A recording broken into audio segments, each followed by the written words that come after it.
You're listening to Dirty Feet, a podcast from No More Radio. Vous écoutez le podcast Dirty Feet sur les ondes de No More Radio. Hosted by, animé par Allison Burns, JD Papillon, et Joanie Farah. Stay tuned. We're gonna move you.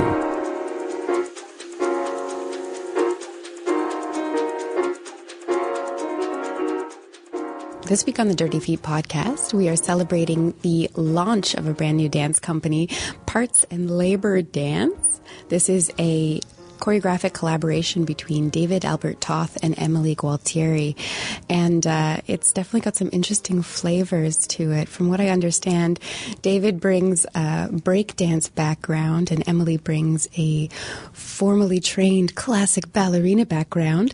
Meeting at Concordia University in their contemporary dance department, beginning collaboration and starting to work together while they were there, starting collaborations at around 2011, let's say, and now launching officially their co-choreographic, co-artistic direction company, Parts and Labor Dance. Thank you both so much for joining us today. Thank you. Thanks for having us. Maybe we can flesh out those bios a little bit. It was really minimal right there, but let's take the time to go to you, David. Let's start with your background in dance and kind of that evolution from your hip hop roots to where you are now in kind of the contemporary world, and how dance and its meaning has changed for you. So, like you said, I did start in the street dance world, exploring urban dances, and I came to dance through popping originally, after seeing the Daft Punk video for Around the World back when I was a teenager and sucked at everything. And that quickly grew into a love of all of those dances: popping, house, locking, what a lot of people call hip-hop, so more like freestyle. And as I started going to raves, when I was a little older, a lot of the underground raves that were happening, that's actually when that all happened. It wasn't really in a formal setting. I would see a lot of the guys who you'd see in the scene, in cyphers and in classes and workshops, in the jungle and drum and bass room at the rave, and they would just be throwing down and in less of a battle format, and so that always spoke to me a lot more. So I never got too deep into the breaking scene, in large part because of the whole battle idea. Never really connected that much to it, and always connected more to the free-form sharing idea that was happening at these raves at like 4 a.m. But loved the technique and loved the sharing of it, and so that pushed me through the education of it and learning those dances. And it got to a point where I was teaching a lot and working a lot in that area, and a friend told me, there's this show that I want you to see. And so I went to go see this show, and it was a Belgian troupe at UZNC, and the show was called Bobo in Paradise, and they were called Hush Hush Hush Productions. And it was a company similar to a company like Destin Croisé, which has a mix of urban dancers and contemporary dancers, and uses that in a theatrical setting to explore more conceptual work. And this show really spoke to me at the time, and I realized that that's, for me, what was missing at the time was this idea of being able to explore more conceptual work with the movement. So I went to Concordia, and with no formal training, well, a lot of formalized training, but not what we call formal training, so, ballet, modern, jazz, all of that stuff. Went in there and got to work. Caught up on a lot of the technique that I was missing, and for the first few years was out of school. I was really focused on developing a hybrid inspired by companies who at the time were on the rise, like Rubber Band Dance Group. Solid State was doing a lot of that kind of work, and through some mentorships with Helen Simard and Victor Quijada, started to really get into this idea of the hybrid form and trying to find my voice within that. In the last few years, I've moved away from that a considerable amount. It's still there in my movement, and it's something that, as with a ballet-trained dancer, there are certain things you won't necessarily escape in terms of your capacities and what that allows you to bring to your movement research. So my history is still there, and it's very present in my movement, but it's less at the forefront of my choreographic work right now, especially since joining with Emily, who's here next to me. There was a clear decision made whether or not we were going to focus more heavily on the physical research of it or on what we were saying with our work, and allow the physical research to be a tool for that. And so while that is still present in who I am as a dancer and a choreographer, it's less at the forefront now than it was a few years ago. And perhaps that's the perfect segue into Emily. Can we talk a bit about your background before kind of this collaboration began? My background is so different from David's. I started dancing when I was 4. My mother brought me to pick up my sisters from a modern class, and the moment I saw it, I fell in love, and I was right at the front of the class, just dancing with everybody else. And I begged my mom to put me into classes, and finally she did. She enrolled me at Canadian Children's Dance Theatre, and right away I started kind of moving up through the ladders, and someone had approached my mom that if I really wanted to do this, then I should probably audition for the National Ballet School. And I did, and I'm not really sure how or why I was accepted, but I was. And that kind of began a really intense, rigorous training for me for a number of years. I was in the full-time program for 4 years, and at the end of those 4 years, I physically started to change quite a bit. And that wasn't really conducive to the ballet aesthetic. And so I left the National Ballet School and returned to Canadian Children's Dance Theatre. And through that, I kind of realized, being like a young teenager, that I wasn't quite sure anymore. I'd been dancing since I was 4, and I was doing it at a really high elite level. And I wasn't sure that that was what I wanted to do anymore. So I left dance altogether for 4 years. And I pursued acting, and I pursued singing. And then on a whim, came to Montreal to visit a girlfriend's sister who was enrolled at the Concordia Dance Department. And before watching the show, I was told that they were all student choreographies, and a part of their degree, they got to choreograph their own works twice a year. And I watched the show, and everyone had different training, everyone had different body types, and I was like, wow, this is where I want to be. So I auditioned for Concordia, and that's where I met David. And David and I were in the same class, and we were polar opposites. I had a ton of training, and I wasn't comfortable with floor work. I wasn't comfortable with touching other people. And David was much more open than me. So right away there was a mutual respect for one another, even though we came from extremely different backgrounds and different approaches to dance. And finally we were, I think in our second year of university, we were put in the same piece together. And that kind of started the dialogue. We talked a lot about dance. And we talked a lot about technique. I would say that was like the first year or two of our creative relationship, was just understanding how to move your body. And then it kind of grew from there. Obviously, there's a lot to discuss physically in the combination of your two backgrounds. And in the description of the company, and something that, David, you touched on earlier, you also explore a lot on the thematic side. It says here in the description, your mandate is to create engaging contemporary dance works that drive unapologetically into the rich moral complexities of the human condition. So can we talk a little bit about that and what that means to you and where that impulse comes from? It's interesting sitting here, first of all, and having spent all this time with the idea of this launch, right, and developing all of the writing that you do to try to express what you do as your company, and then have someone read it back to you and say, okay, so now let's talk about it. I think that's very cool. I'm very into that. So the first part of that is that what's important for us is to create engaging work, and that we want to make work that draws people in, that has an open door to it. For lack of a better term, I'd say a low level of prerequisite knowledge or experience. You don't need to be, we try not to make work that you need to be an expert to grasp. Ideally, our work is still brings a lot to the dance connaisseur and people who know dance and where it's at now. But it's important for us also that it spans more than that it remains accessible. The idea of diving unapologetically, that was a word that I think we specifically chose, the idea of being unapologetic in what you do, because everyone's a critic.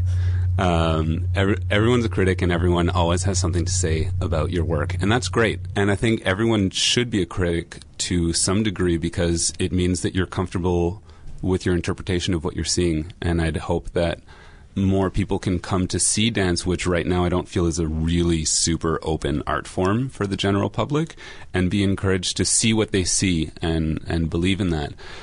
The flip side to that is that, yes, everyone has an opinion, and the idea of doing things for other people can be tricky.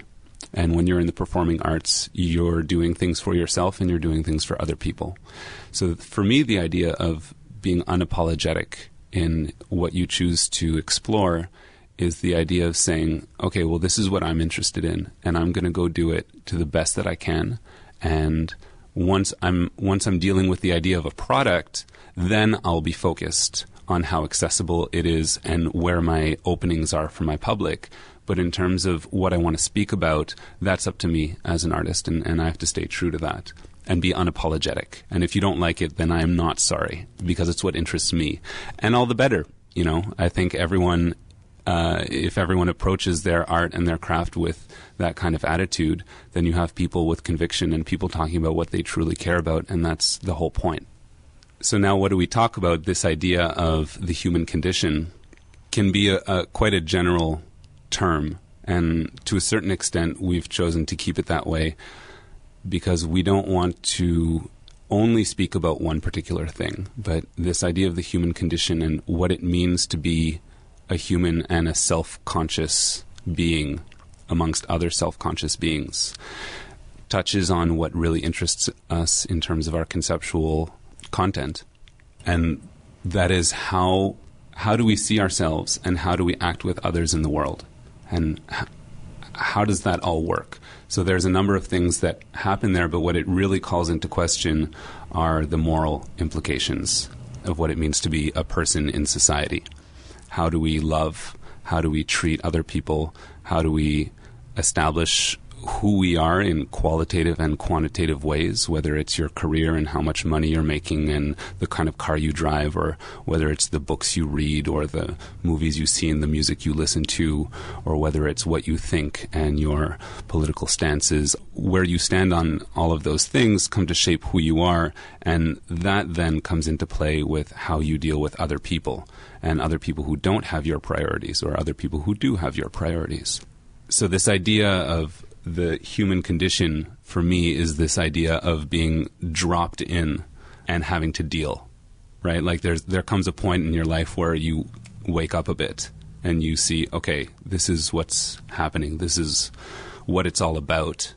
And you're no longer worried about getting from your 5th to 6th period or your after school activities or soccer match or any of those things. You know, you start to grow up a bit and develop a level of empathy. And I'm not talking about being like 27. You know, this happens pretty early on. You know, generally we're teenagers when we start to develop these reflexes in terms of seeing the world a bit differently. So for me, the human condition is speaks to that. But that's something that I think that is a big deal to talk about. Like it's an all-encompassing thing. Like there are like hugely respected philosophers that deal with like a small part of that. So there's this other idea of like, who are we to talk about such a vast thing? And that brings in the idea of being unapologetic about it, of saying, well, it's up to anybody. Anybody can talk about it if they want to, and this is what we want to talk about. I have a new respect for the word unapologetically. I like that a lot, your philosophy on that. Okay, so this starts to flesh out a little bit when we move on to In Mixed Company, which is the work you're going to be presenting at Tangente next month. Perhaps you could let us know how this concept of morality and the human condition manifests in this work, which is very much concentrated on that, I assume. Actually, the conversation about In Mixed Company started after our previous creation called the Calculated Risk Project. And that dealt with interdependence of two interpreters, either two women or two men. Dave and I started to question starting from movement or starting from content. And so specifically for In Mixed Company, we decided we would start from content. Something that spoke to us, something that resonated with everything we were just talking about the human condition and what our role is in society and how we want to perceive ourselves and how others perceive us. And we started kind of looking at specifically David's history. And he has a very interesting family history to do with tied to communism and World War II and, all of these kind of really interesting family historical events that took place. And through that, there was something that continued to come up, and that was two writers who also had similar histories of coming from communist regimes and then residing in France, Milan Kundera and Eugene Ionescu, who started making work at that time in France. They kind of lump that and call it the theater of the absurd. And that was work that started to come up over and over again. And it basically deals with the absurdity that life is. And we started to think that it would be a really great place to start from within a dance context. What is it to be in an illogical reality?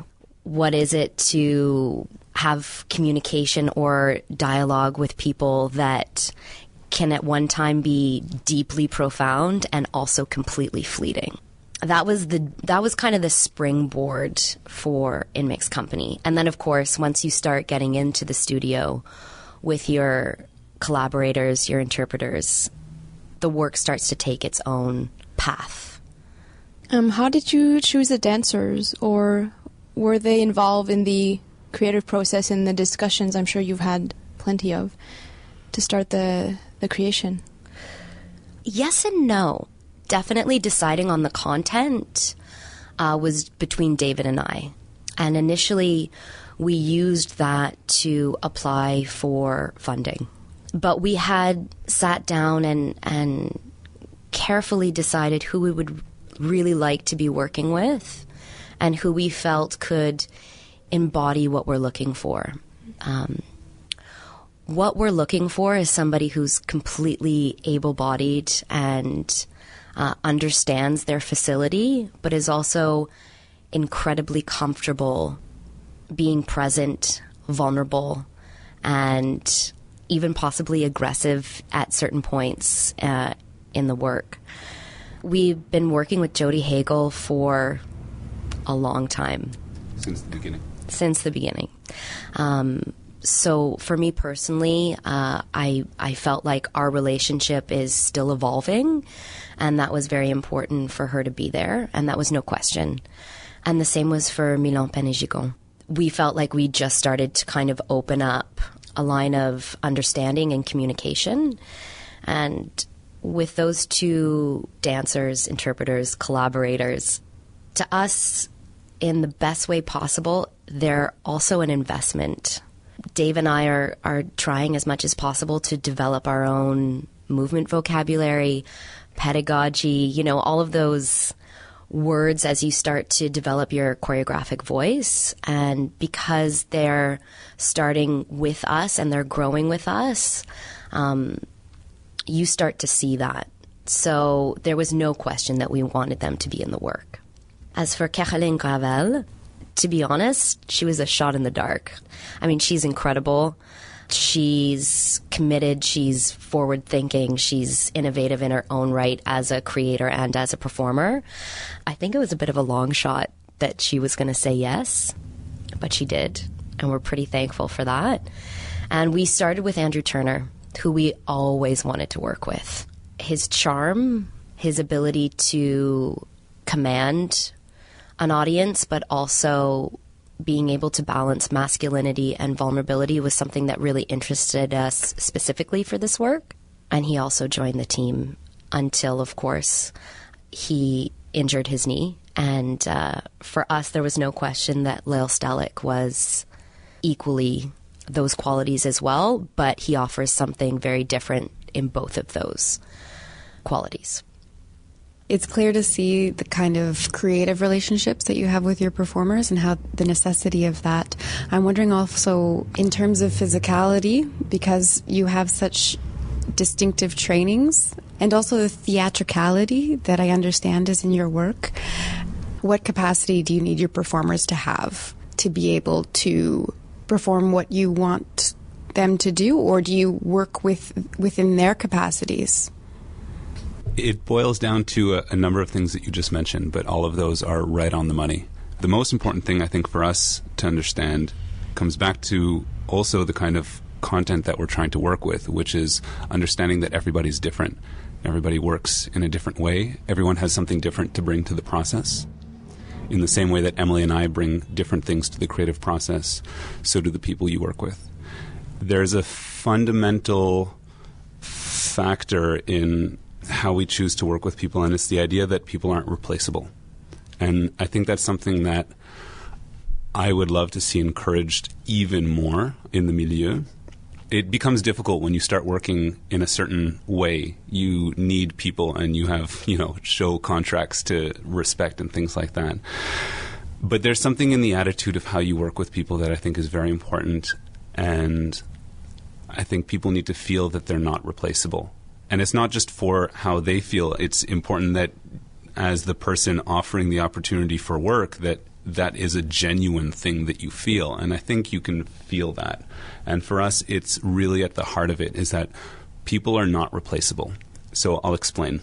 And this comes back to also what you were talking about in terms of the theatricality versus the dance training versus how do we kind of make this all happen? Because it all comes down to the people you work with. The people you work with will inevitably shape your work, and that's why Emily and I choose to work the way we do and putting a great deal of value towards what our dancers bring to the process. In terms of what we need from them, there is, as Emily said, a great deal of physical facility and an understanding of their facility, which is the big deciding factor. Someone can have a great deal of facility and not necessarily understand it. So that becomes an important turning point in someone's self-development, I think, that we hold very important because we challenge it. And so the person has to be able to be comfortable with that. Someone like Jody, who we've worked with for a very, very long time, has both a dance and a theater background. So she's able to dive very deeply into the things that we want to work with. Milan Panegigon has a huge physical facility. And I think he's at a really interesting place right now of self-discovery and self-awareness in terms of how to best use this facility, and he is incredibly generous in the parts of himself that he brings versus a more formal training in terms of how can I express this emotion or that emotion. He'll go get it within himself. With Caroline's role began as a replacement role, and this is an interesting thing that I'd like to touch on, this idea of replacement. And when we were looking to replace someone who finally couldn't be in our project because of scheduling, I told Emily that I had a few prerequisites, and the person, like we said, had to have a great facility and understanding of their facility, be able to express themselves almost without limit, and be able to burn the place down. We needed someone who, at the snap of a finger, would be able to light a match and burn the place down. Is this the aggressiveness that you were talking about earlier, like just the no holds barred? It's okay. Like just you want to burn the place down? Let's burn the place down, man. Let's do it. And Emily said, I think I've got your person. So we met Caroline, and within a few minutes of meeting her, I was like, of course. It's that gut kind of feeling. And so that was great because she brings something very different. We haven't worked with her before ever, and that's very exciting. It's building trust from the ground up. It's building an understanding when you come from different schools of thought, literally, and different art practices, and how do you meet in the middle and talk about a common theme. Coming back to the idea of people being replaceable or not, when we got to the crossing of the bridge when Andrew injured himself and we had to sit down and consider what we were going to do now, it became important that we found someone who wouldn't simply replace Andrew, but would be able to step in and take their own place within the work.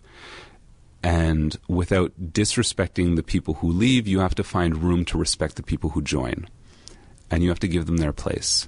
And sometimes that means discarding material that you held dear before in order to embrace a new presence. And a new presence, especially when you're not dealing with a team of, 36 people, but you're dealing with 4 people, well, that one person represents 25% of the work. And so that's a big shift. That's a different energy coming in. And I feel very fortunate because we've gotten to work with Lael before and we know him very well for many, many years. So there's already a good deal of trust there, which made the transition more fluid. But it's that idea of embracing the new presence and embracing the new group, because the group itself changes. So all these people bring this comfortability or knowledge of themselves to the table physically. They all have great facility and an awareness of their facility. And they're all very generous in that they are willing to open themselves up and bring parts of themselves to the work. And that applies not only from them to us as choreographers, but them to each other, which is equally important. And then that makes it so that we as choreographers have to do the same. We have to be clear in our physical propositions, either what we're teaching or what we're proposing and asking them to generate themselves, as well as what parts of ourselves we're opening up to this process and what do we want to say and how can we be clear about that. And that's a beautiful mess. It's a beautiful, beautiful mess that you then have to, sort through and organize. And that's, for me anyway, that's the process, right? That's the beautiful thing, is how do you take all of these things and get everyone on the same page together. But the dancers who we call dancer collaborators, because they really contribute to the creation of the work. And in French, we're trying to move away from interprète and more towards danseurs et collaborateurs à la création. Really are that. They are the performers, the dancers, and they are wholeheartedly collaborators in the creation because of this attitude that we all have towards a common idea. Did you want to dance in your piece? No. No. Throughout school, that always happened. I always had these grandiose ideas, and then someone would get injured or have to drop the piece or this or that or the other. And inevitably, I would always end up dancing in my own work. And that was something that happened until Emily and I started working together, when the focus became on the collaborative creation. And for this piece, it was again kind of the running joke when we needed recently to find a new 4th dancer. It's like, well, I think I even said, worst comes to worse, I can step in. And Emily said, no way are you stepping in. So it's now important to begin separating that too. So what about La Chute then? La Chute is a different story. La Chute is a solo that I dance. And I think that's different because it's not a group piece. It's really a more personal journey. So it becomes, in my opinion, it becomes very difficult to be within a group piece and be a choreographer. And if you're working as 2 choreographers and one of them is in the piece and one of them is out, then one person is always forced to, in some instances, be on the dancer team, and on other times be on the choreographer team. And I think it's doable. It's definitely doable, but it's not something that we were interested in exploring right now. So for La Chute, it's different because it brings everything back down to its core. It's really just me and Emily in the studio.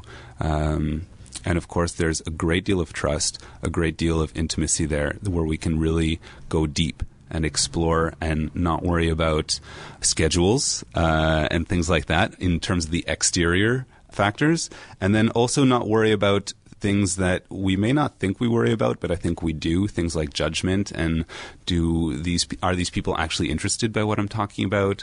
All these little self-doubt things that tend to happen sometimes. None of that's there because it's the 2 creators together working on something. So it's a very different process. And La Chute is going to be performed alongside in mixed company at Tangente next month. And just to be clear, La Chute is a collaborative choreography, but only David is performing it, correct? Okay. Perhaps we can talk briefly about the content of that work, because it's also been inspired by someone a little absurd. La Chute was created in 2010 when Emily and I were approached to create a 15-minute solo that could act as an opening for Andrew Turner's Duet for One plus digressions throughout a Quebec tour. So Andrew called me and said, "Hey, I'd love for you," because we had toured with the piece Autofiction. We had toured together already, and that's a work by Milan Gervais. And Milan Gervais makes an appearance at the end of Duet for One. Spoiler alert, but most of you have already seen it. So the tour would have essentially been the three of us plus whoever was doing our lighting. In that case, it was Tim Rodrigues or Catherine Legault. So it made sense, we had toured together. We knew how to kind of do that thing. So Andrew called me up and he said, "Hey, you and Emily have just started working together, I know, and maybe you guys have like something ready to go, a 15-minute solo that could be kind of an opening act, something nice and physical, get it going type deal." So I said, "Yeah, we totally have one." We didn't. So it was at a time, too, when I had just recently lost my father, and then a few months earlier, his father. So from a personal place, I was going through a period where I was, I'd say, immediately disconnected from my paternal lineage. If that can give a sense of, again, this idea of what I was talking about earlier, the human condition being dropped down into a world and having to deal and figuring it out as you go. It was kind of the place that I was in. And so we worked from that place, and we had some material already. La Chute, as it was, became a bastard child of some pre-existing material that we reconfigured, and then some new material that we created around this new concept. And so this character became inspired by traits that I had pulled from my father and my grandfather, and then I was just starting to get into the theater of the absurd at the time, and I was reading Rhinocéros by Ionesco. And so there were other traits that were pulled from the Béranger character, who's the main character in that work and a number of other Ionesco works. And so we created this character, and we sent it to go, and it toured. It did about a dozen cities, and it was great. The piece was able to grow then also while on tour, which was interesting because Emily wasn't present. It then became up to me to gérer l'affaire, like to just keep everything together and keep it alive and try new things. And it's beautiful because it's a solo, so you can do all that stuff. If you want to change something on the fly, you have that liberty. But we knew that we were onto something that we wanted to explore in a way that was more true to our process and really make a quote-unquote real work out of it. And we felt that it was vite fait, and it was a good piece. I think a lot of great work is made vite fait. Quickly done, quick, rough and ready. And that is a certain element that we like to have, but we felt that this deserved more time and a more posed exploration of things. So the work pulls from, officially we say it pulls from Rhinocéros, not from, the personal side of things, because in terms of the theatricality and all of that, it does pull a lot from the theater of the absurd and from what this character goes through. If you're not familiar with the work, let's do a real quick Cole's Notes. This guy is in this town. People start turning into rhinoceroses. It's crazy. People are objecting and saying it's horrible and this shouldn't happen and we should chase them all out and yada, yada, yada. But more and more people become kind of infected and become rhinoceroses. And the underlying parallel is political thought and political allegiance to things that are should have no bearing. But as more and more people fall into the discourse, then more and more people start thinking that, okay, well, this is a legitimate way of acting or being. And in a very, Ionesco-esque type way, he expressed this as people all of a sudden becoming rhinoceroses. Rhinoceri? I don't even know. Many of the rhinoceroses. Until there's only one person left. And this guy, Béranger, who's fighting the good fight, eventually becomes the only human left, and so unable to reproduce and keep the human race going. And then you see his perception shift. And the big kind of monologue explores this shift that happens within him when he begins to change from seeing them as these hideous, ugly beasts that are destroying everything to seeing the beauty in them and the beauty in their tough gray skin and their horn. And he tries and he tries and he tries to become a rhinoceros and can't. And so it's this shift that happens that it becomes really interesting, this conviction that he has the whole time, that then at the very end, when he's faced alone with his convictions, face to face with everybody else who holds a different conviction, who's now a rhinoceros, what that does to him and how that begins to change. And so it became interesting to look at how ephemeral, essentially, this idea of self-identity is, because it is literally what makes us who we are, and it's our convictions, and it's what we project into the world. And yet it's ever-changing. As we learn new things, we grow, and we change our outlook. And sometimes as a result of our own choices, and sometimes less ideally from social pressure or political pressure. I think it's a work that is very relevant in terms of what we're going through now as a society, with a lot of the shifts that are happening, and a lot of people are voicing a lot of different opinions with regards to them, which I think is very healthy. And I think it's very relevant, to what's happening now. I think that the theater of the absurd in general is very relevant to what's happening now. And I think for us, it's a very interesting time to bring that back.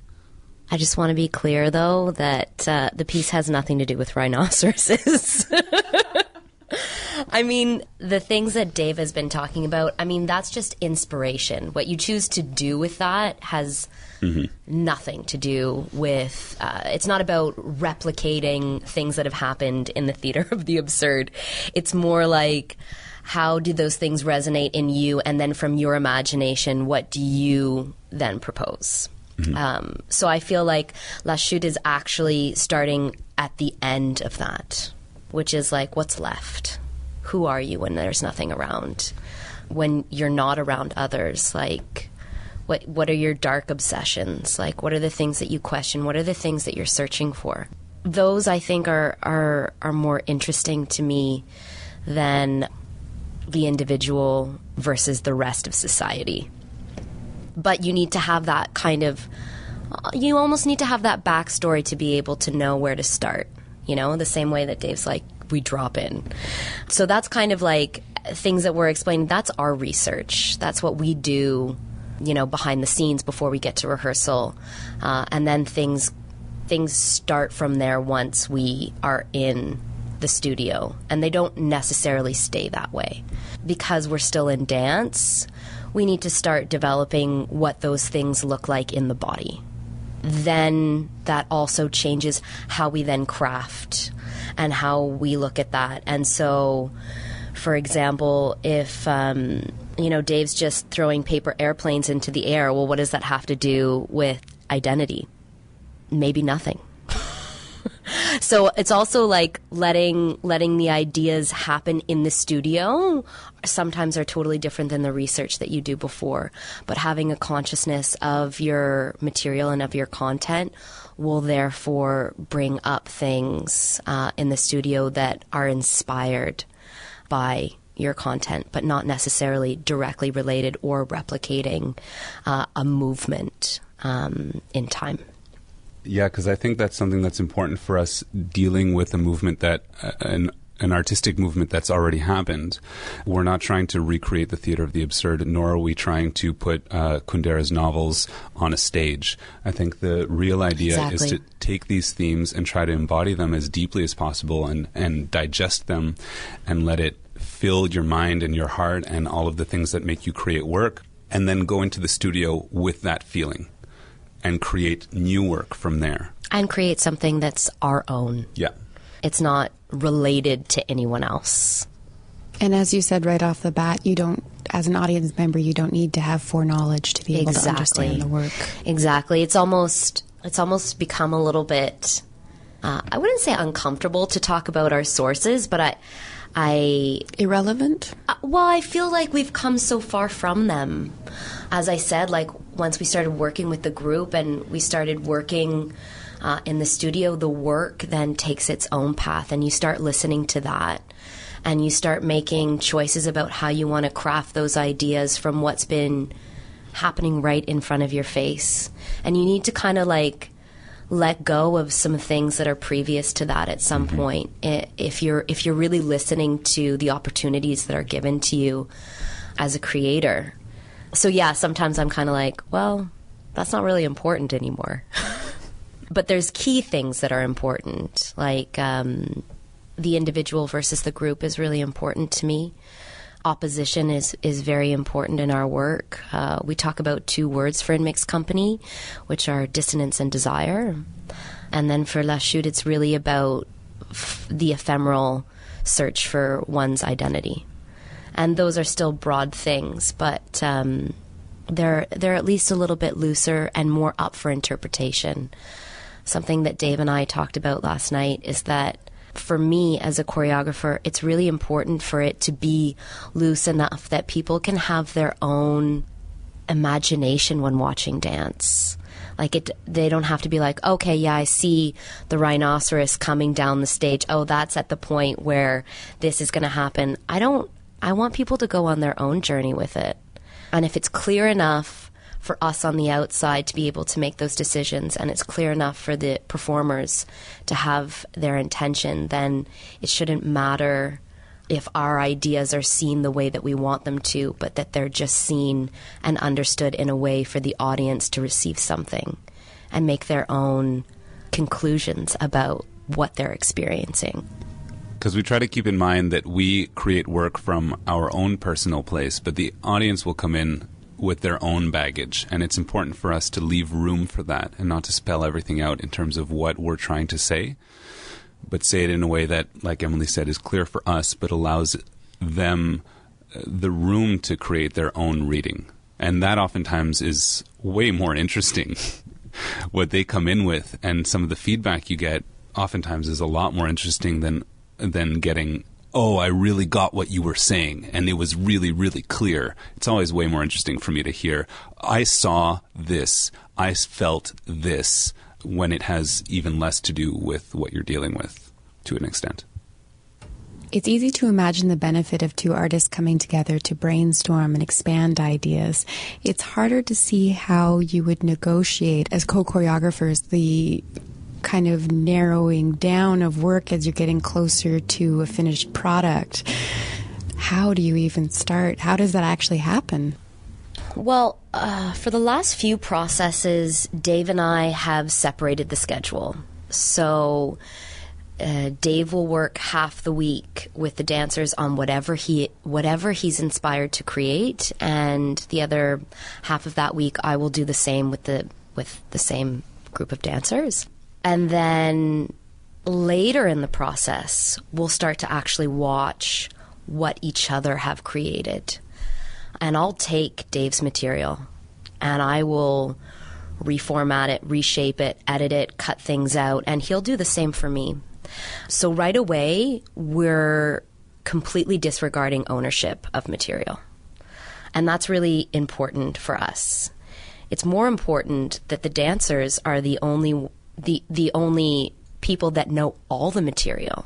So if anybody kind of, I wouldn't say owns, but has an understanding of the full body of material, it's the dancers. So that's how we start. Then to decide and negotiate, because we've gotten rid of ownership of material, it's a lot easier to be like, no, this has its place, even if it's my baby. And I've let go of my babies, like it has nothing to do then with like one person needs to say something. It really does become about what's best for the work. That also being said, we work with people on the outside. So Janelle Chignon comes in, as well as Hannah DeRosio, and they also give their input. So there's a lot of discussion and cooperation going on the inside and on the outside. And we discuss a lot. I mean, like when we're in creation, we're not just in the studio. We're pretty much every minute of every day talking about things we need to shift, things we need to take out. What if we looked at it through this lens? What if we did that? And I feel that the reason we're still working together is because we're still learning a lot from one another, and we have the ability to listen, not only to each other, but to the work, to the people around us. And I don't think that we feel uncomfortable sticking to our intuition, our instincts, and our gut at the end of the day. But that we're making educational decisions on the creation and thus the product of what the piece becomes. Now, the structure must have changed at least slightly when it came to David's solo, La Chute, in which case, would your role, Emily, have been a little bit more of adjusting what he was doing as opposed to creating on David? Yeah, La Chute is a good one to touch on because Dave brings a lot to the table because he has the direct knowledge of the content that we're dealing with. And what he gives me is he gives me that knowledge and he really puts it in his body. And my job is to craft all the scenes and make sure that the flow is just. But for La Chute, I would say more than anything, I allow Dave to be the dancer. And I do take more of a choreographic role, in particular for where we're at with this solo right now. But Dave gives me all of the material to work with. It's an interesting balance because I think at times there's a role which is more of me being a choreographer dancer and needing Emily in as a rehearsal director. And then other times when it's quite the opposite. And like Emily was saying, I need to focus on being a dancer and a creator from within. And I need to give that responsibility over to Emily so that she can craft from the outside. But it still remains a dialogue in terms, like you were saying, you know, when we get to closer to the end of the process, it still needs to be a dialogue in terms of things feeling a certain way from the inside versus the outside. So for me, there's a balance happening between my job as a dancer and what I need to have to really bring forth that product. If there are things missing on the inside, or if I don't feel that a certain thing is right on the inside, that needs to be expressed. And then also being able to speak with Emily about it on the outside when I'm not dancing, when we're just speaking about it, looking over footage, talking about the progression of the piece, all of that stuff. It's a complex process that it's not very cleanly cut. You know, it's always in a gray zone, which is nice. You just get these nice, like, varying shades of gray. About 50 shades of gray. Do you find that since you graduated to now that you're starting your company, do you find that this time frame is kind of mandatory for artists and dancers coming out of schools to figure out what they want to do, who they are as dancers, before going into the creation of a company and having to deal with everything that goes with it, the administration, how to pay the dancers, when to dance, when to perform, how do you perform grant application and all that? Because now it seems that it's very clear what you say, your intentions are so clear, your opportunities are really blossoming. I feel like you were smart in your parcours to start your company now rather than when right you graduated. Out of school. Yeah. Which a lot of people seem to do. Well, we did do the thing that everyone does when you're fresh out of school and you start a collective. We were a part of many collectives. But I think that's important. I think it's the thing it depends what you want to go towards. If you want to go towards creation, then I think it's a great idea. It teaches you to work with people. It teaches you a bunch of skill sets that you're not learning yet in school simply because you're not working within the real world. You're not working with contracts and, you know, like just all the things that kind of can't fail in a sense, right? Like school still has to be that supportive environment where you're allowed to fail and you're allowed to try things. So if you want to go in that direction, then yeah, I think it's great. I think we both left school hitting the ground running, and we just tried to get our work out there. We tried to get ourselves out there. That's the only way to do it, really. And then you're still going to fail. You're still going to make a bunch of mistakes, and then you slowly get better at it. With regards to having a clear mandate and writing more clearly about our ideas, I think that also takes practice and that takes failing. I know that when we were in school or fresh out of school and we were face to face with this big wall of what it is to be in front of a professional career in the arts where things aren't very clearly laid out for you, I know a lot of people feel like, oh, well, I wish that we could have had more grant writing lessons in school or administration classes or learn how to balance a budget and all that stuff. And I think that's all very valid. But I still think that now, a few years in, and I can only speak for where we're at, which isn't incredibly far either. We're still kind of at the beginning. We're seeing now that it's such a subjective process to write a grant application, to write about yourself, to figure out what you want to say, and then how are you going to say it, that I feel like it's really something that you can only do best by just diving in. Unapologetically. Unapologetically. But it's kind of like, I don't know, I'm also a DJ and I'm just starting to get into music, and I see a lot of the same stuff with a lot of these, like, there are a lot of DJ schools coming out, these like schools that will teach you how to DJ and stuff. And I think they're really cool. But you hear a lot of the same things from a lot of the guys who have been around since before these things existed, which is that, look, it's all fine and good, but at the end of the day, you're going to have to get out there. You're going to have to get out there and play a stage. You're going to have to get out there and play a crowd. And you're going to have to sharpen your teeth and gain your knowledge that way. So at the end of the day, I think it's important to, once you're out of there, like I said, hit the ground running and just do. Because that's really how you get somewhere. You said you had liked our site. Well, you should have seen our last site. Our last site sucked. No, but it didn't suck. But I mean, we got a lot of notes for it. Simple things that we thought were great. That so you learn and you grow. And when you see people in a certain way, it never happens just like that. There's always so much work that goes into it that you don't see. Years of work. Because it's through those years that you start defining what you want and how you want to say it.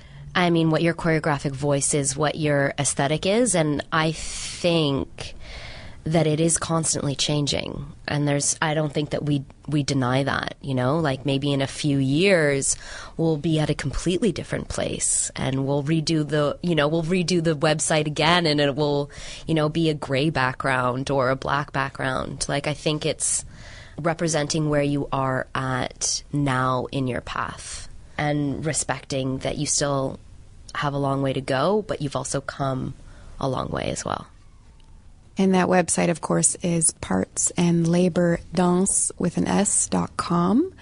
And that brings me to the question, how did you come up with that name for your company, Parts and Labor? Where did that come from? My sister, who works in advertising, came up to Montreal, and the three of us kind of sat down for a brainstorming session. And oddly enough, David was really not interested in having a brainstorm session about kind of like naming the company. But after about 15 minutes, we started talking about our work and how we feel about our work. And we often work with opposites: dissonance, desire, tenderness, threat. So things that are opposite from each other. So we knew we wanted to have two parts to describe our company. And the first thing we came up with was actually bricks and mortar, like how things kind of come together. And I can't remember if it was David or my sister who was like, well, what about parts and labor? I think I came up with bricks and mortar, and the three of us very quickly and collectively agreed that it sucked. It was a really terrible name. But it was that idea of, like you said, putting things together. And then the next one on that followed that, and again, kind of this idea of, go through the process, like make your mistakes, because your mistakes will lead you to what you want to have. We had to have that really terrible name of, no offense if anyone's called Bricks and Mortar out there. It's a really cool name. It just didn't work for us. But it brought us to the name that we have now, which is Parts and Labor. So parts and labor, to me, speaks to the process, which is something that I feel defines us, is our process. The fact that we're we're co-artistic directors, and also that we're co-choreographers, that we're not a choreographer and a dancer in the company. It's a relatively unique pairing. And so parts and labor, for me, it's this idea that, when you bring something into a mechanic, what you're really paying for is the parts and labor, the pieces that make up the thing, and the work that it takes to put those pieces together into a unified whole that you don't necessarily see. What you see is the finished product, and what is important is that it runs smoothly, and that this, that, and the other. But what you're actually paying for, the work that happens behind the scenes that you are not privy to, ideally, is this idea of the process that goes into it. What's needed to make this thing, whether it's a tailored jacket or whether it's a well-running motorcycle. And so that became interesting to us, because we're making work like everyone else is making work. And so we wanted to somehow bring something out that had more of an emphasis on what makes us special. And that became our process. That brings me to another point, if you don't mind me saying so, that is related to the uniqueness of your partnership, in that you are also in a romantic relationship. Mm-hmm. And I'm curious how that affects if there are benefits, if there are downfalls into your creative work together. Mm-hmm. There are both. There are definitely both. I think it becomes... I'll start with the bad and then end on the good. How's that? Because we're in a romantic relationship and creating work together, it means that you become oversaturated sometimes. And so you have to be careful about that, because it's important that, we get along really well. So it's not a huge problem either. I think it'd be a lot worse if we were one of those couples who's like always bickering at each other and like always on each other's case. And then that, came into the process and we were always like, undercutting each other. That could probably be a real nightmare. And really awkward for the dancers. And really awkward for the dancers. So fortunately, and I think maybe being friends for so long before we were we started working together as friends first, and then the romantic relationship happened later, and I will stress, not as a result of. But I think that actually let us have this groundwork for how we were working together already and what interested us. And so the romantic relationship was able to happen kind of on its own. What it has brought is, of course, this idea that we have an intimate relationship with each other. The lines of communication are very open. We can speak to each other very frankly, and we don't have to schedule that kind of stuff. We don't have to worry about being very open and honest with one another, because it's something that's already important within our relationship. So it gives us a lot of tools to be a good working pair as well. It becomes important to separate that, especially I think when you're in the home. If anyone's listening who is in a romantic relationship and a working relationship, I think they'd agree. And if they haven't learned it yet, then I hope that maybe I can share a bit of experience and knowledge to help. But I think it becomes very important to separate those things, and whatever you're dealing with in the home doesn't have a place in the studio, and whatever you're dealing with in the studio, it doesn't have a place in the home.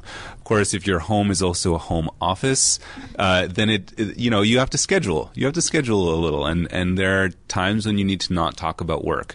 And if you're in the studio and it's like, oh, I forgot to ask you that thing that I need you to do for me because, rent is due or whatever it is, the studio is not the place, right? The studio is the place to work. So I think it definitely has its benefits in terms of the intimacy it brings and the comfortability that two creators can have with one another, because I think communication is key. I think it's really the most important thing. And if two people are on a choreographic team, especially when working with a number of other people in the open way that we want to work with them, which is a lot of sharing, not a lot of individual control per person. Everyone's really sharing in on the work, all this stuff. There are a lot of cooks in the kitchen. So communication becomes very, very important, and it's important even more so between Emily and myself that communication is clear before we come into the studio, so that we're on the same page. We're talking about the same things, and we're not butting heads about things that we haven't bothered to address outside of the studio. Yeah, that was good. If I may take a moment to be extraordinarily self-serving and bring the discussion round to Bouge d'ici a little bit, because you both have heavy interaction with this little emerging dance festival, which I do have a hand in producing every January. And getting not so little. That's true. We're coming up on our 5th anniversary, which is really thrilling for us. Yay! So you've participated as co-choreographers, submitting work to the Commons Space Showcase to be reworked with the help of a mentor, and then later came back to help mentor other artists going through the showcase reworking process. I'm wondering if you could just speak briefly to what that experience was like for you, both on the inside and being a mentor as well. Being a part as Bouge DC as artists was so great because we revisited the Calculated Risk project, which we had created on Jody Hagel and Anna Smootney, and then we revisited that same duet, those kind of the same movement vocabulary idea with 2 men. And that was the first time that we worked with Milan.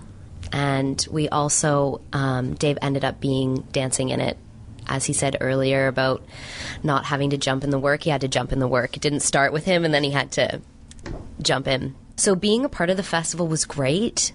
And the big thing for me, and I think I've told the team this many times, was it was a really supportive environment where it was about how far you can come, but not like you're on your own and let's see how well you do. All of the resources were there for us, and the Bouge DC team had put us in line with Ken Roy as our mentor. And even though we didn't have Ken in that many times, it was so valuable for us as these youngins on the outside making decisions to have someone with that much more experience than us just to say a few things. And those few things I still think about and I still carry with me. And of course, very much in a Ken Roy way, like, just do it. Your job is to do it and do it well. But that's something that really stays with me. So having that opportunity was really valuable to how I think and how I create. And being able to revisit a work, I think, is incredibly important. I think we don't do that enough. And we learn a lot once we've put out the baby, and then we kind of need to let the baby grow up. And being able to have a separation from your material is really healthy, and you can see things with a much more objective point of view. And I think that that's really relevant to creating good work. As a mentor for Bouge DC, I worked with Maxime, and I also worked with Michaela. And I mean, I love working with artists. I mean, that's pretty much the bottom line. I love talking to people about their ideas, and especially when we're at the beginning of our choreographic path or our performance path, I think we feel shy to put ourselves out there. I mean, we want to, but we feel shy about, well, is this okay? Or what do you think of that? And I feel like it's really important for me as a mentor to be able to help shape those ideas, also by giving them direction and confidence. If you believe that what you have to offer is something important for you and you think it's special, then utilize that, showcase that, start believing in your work, and be mature about it, asking questions. And I think that's really important for a mentor to be able to give to, I don't want to say a younger artist, but someone who's maybe just in the first, let's say, 5 years of their creative endeavors. And so for the festival to start something like this, I think it's calling upon what we need to make good art. And that, to me, is awesome. I think Bouge DC is a really important festival that's really establishing itself as something necessary that hasn't been addressed yet, which is these first few years out of school, or in otherwise your professional career. when you're not necessarily making work yet that's at a hugely professional level, but you're definitely at a point where you've learned a thing or two since graduating from school. And I think that's a really interesting place to be. And when you're in that place, you're really ripe for information and input and, like Emily was saying, encouragement. No one's going to come to your show yet because no one knows who you are or what you have to say. So being part of a family like that, community, encourages that, and having a mentor on your side to help you and, like Emily was saying, also, challenge you and ask you questions. I think all of these things are very important. We're working with a mentor right now. We were given a fantastic mentorship residency by Circuit Est for La Chute, working with Mélanie Demers. And, several years later, after taking part in Bouge d'ici as young choreographers, we're still learning. You always have an opportunity to learn from someone who's farther along than you, and it's always an enriching opportunity. I think coming back to Bouge d'ici afterwards and being able to contribute and give back was really great. I was working with Black Forest, which is a whacking duo by Axel and Martine, and being able to work with these young ladies and see what they're bringing in their own exploration. Everyone's working on their own subjective thing, and being able to take part in that is really a beautiful thing.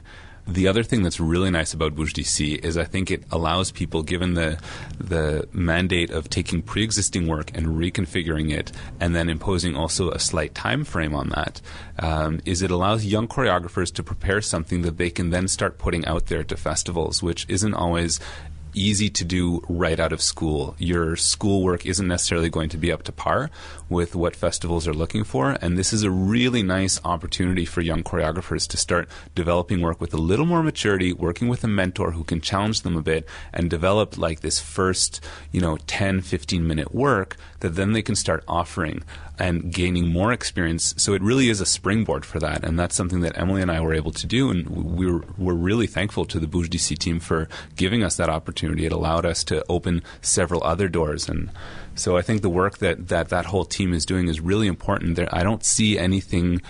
There are very few things happening out there within the community that are doing a similar thing. So I think it's really great work. Pour la relève, ouais. Il y en a quand même quelques autres, des danses buissonnières, des showcases off-TA, nous sommes ici, ça aussi c'est un bon showcase pour ce genre d'affaires et plusieurs autres, mais Bouge d'ici c'est quand même c'est un milieu qui n'avait pas ça avant, donc je trouve ça vraiment super.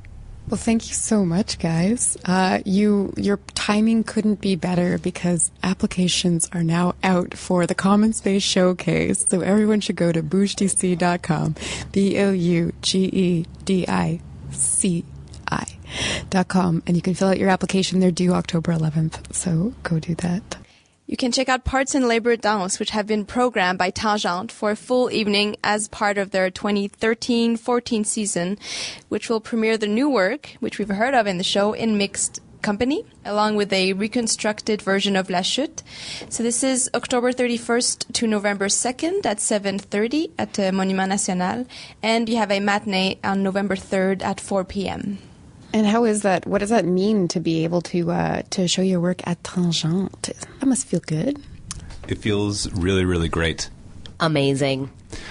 The whole team has been really, really supportive right from the start, and we're just thrilled to be a part of it. It's something that was very important to us in terms of first step in our in the next part of our professional career. And it's a place that we really wanted to really jump off from and start at. So we're very, very happy, and they've been, like I said, incredibly supportive. We couldn't be happier. All right, so you've got this upcoming big show. You've got your website that's just been launched last week. You're starting a Parts and Labor newsletter to get the word out there. What does this launch mean for you guys, and what does it mean for the future of this collaborative company? In the same respect that we were talking just earlier about Bouge d'ici and about the opportunity to create work that young choreographers can then begin putting out there, for us this is a similar idea where we're focused on creating our first work of this length, which is in the 45-50 minute range.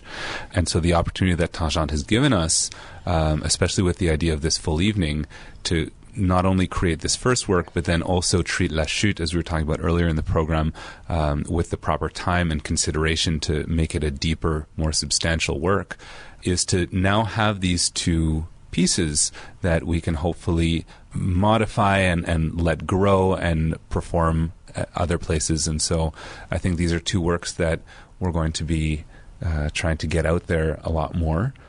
So with the launch of Parts and Labor Danse, it's basically putting our voice out there as a team. Dave and I work independent of one another. We both do other things outside of working together as creators and choreographers, but we want to take this opportunity with the two new works that are going to be a part of the full evening at Tangent to put the word out about our company together and the future that may hold, which we're hoping will be many, many years to come. And of course, we're hoping that both of the pieces will have an opportunity to be shown again and in different places in Canada and the world eventually. But more than anything, we want to put Parts and Labor Danse out into the world, not just David and Emily. That's what's really important for us about the launch. And of course, there's all sorts of things that you can check out that are associated with things we put out, like our newsletter. Of course, we have Facebook, Instagram, all the social media things that are up to date, where we are going to be posting videos, teasers, photos, anything to kind of be able to have a lens into our process and what we are able to show to people outside, not just the product and coming to the show. We're also doing an Indiegogo campaign to raise just a little bit more money to kind of complete the process of this huge show that's going to take place at Tangent. We're employing a lot of people, and we just need a little bit more help. Is there any insider information that you guys can give us on the future of Parts and Labor Danse? After this huge creative endeavor, which we've shared with a lot of collaborators, Dave and I have decided to then again focus inside. So we just got a residency in Berlin just for the two of us for an entire month to live and work in a gallery space, to be able to just have a creative exchange between the two of us. And we couldn't be more thankful for that opportunity. That sounds incredible. Wow. Just before we say goodbye, could you introduce the music that we're going to play that's going to be used in your upcoming show at Tangent? Yeah, sure. Here's a little composition that I'm currently working on called Noah that will have its place at some point in our show. Great. Thank you both so much for coming in. We've been speaking with David Albert-Toth and Emily Gualtieri from Parts and Labor Danse, and congratulations on the launch of your company. Thank you so much. Thank you so much for having us. Thank you for having us.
Dirty Feet is recorded every week at the Montreal Improv Theatre. Check them out at montrealimprov.com. Dirty Feet est produit et animé par Produced and hosted by Allison Burns JD Papillon et Joanie Farah. You can find out more about our show at nomoreradio.com, follow us on Twitter at Dirty Feet, and find us on Facebook at Dirty Feet Podcast. Vous pouvez écouter tous nos épisodes sur notre site web ou vous pouvez vous abonner également sur iTunes à notre podcast. Listen to past episodes on the website or subscribe to the podcast on iTunes. While you're there, be sure to give us a rating and or leave a comment to help us spread the word. Tune in next week for a whole new show.